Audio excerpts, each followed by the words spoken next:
பிரபல யூடியூபர் சவுக்கு சங்கர் பெண் போலீசார் குறித்து தரக்குறைவாக பேசியதாக அவர் மீது கோவை சைபர் கிரைம் போலீசார் வழக்கு பதிவு செய்தார்கள். பின்னர் அவரை கைது செய்து கோவை மத்திய சிறையில் அடைத்தார்கள். இதனைத் தொடர்ந்து அவர் மீது அடுத்தடுத்து வழக்குகள் பாய்ந்து வந்த நிலையில் அவர் மீது குண்டர் தடுப்பு சட்டத்தின் கீழ் நடவடிக்கை எடுக்கப்பட்டது.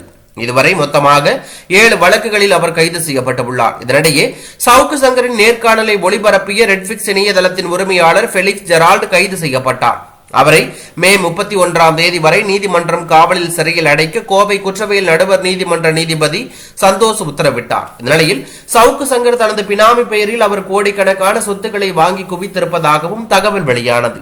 செய்தி வாசிப்பாளராக இருந்த மாலதி தற்போது யூடியூப் சேனலில் பேட்டி எடுத்து வரும் நிலையில் அவர்தான் சவுக்கு சங்கரின் பினாமி சமூக வலைதளங்களில் பலரும் கூறி வருகிறார்கள். சவுக்கு சங்கர் மாலதியை பினாமியாக பயன்படுத்தி கோடிக்கணக்கில் சேர்ப்பதாக சவுக்கு சங்கரின் மனைவி நிலவு மொழி தெரிவித்துள்ளார். அதாவது வெறும் 14,000 ரூபாய் வாடகை வீட்டில் வசித்து வந்த மாலதி கடந்த ஆண்டு ஜூலை மாதம் டி நகரில் 3.5 கோடி மதிப்புள்ள வீட்டை வாங்கியதாகவும் கூறப்படுகிறது. மாலதி பெயரில் 3 கோடி கொடுத்து சவுக்கு சங்கர் வாங்கியதாகவும் அதில் 2 கோடியை கருப்பு பணமாக அவர் மறைத்து வைத்திருப்பதாகவும் அதனால் 1 கோடிக்கு அந்த வீட்டை வாங்கியதாக கணக்கு காட்டி ஏமாற்றியுள்ளார்.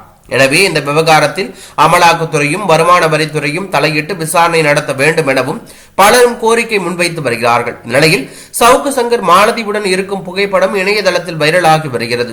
அதில் மாலதியின் கழுத்தில் அவர் நெருக்கமாக கை போட்டுக் கொண்டு இருக்கிறார். மாலதியும் சவுக்கு சங்கரின் இடுப்பில் கை வைத்து போஸ் கொடுக்கிறார். இந்த போட்டோவை பார்த்த கல்வனின் காதலி என்று பதிவிட்டு வருகிறார்கள். இது பரபரப்பை ஏற்படுத்தி உள்ளது.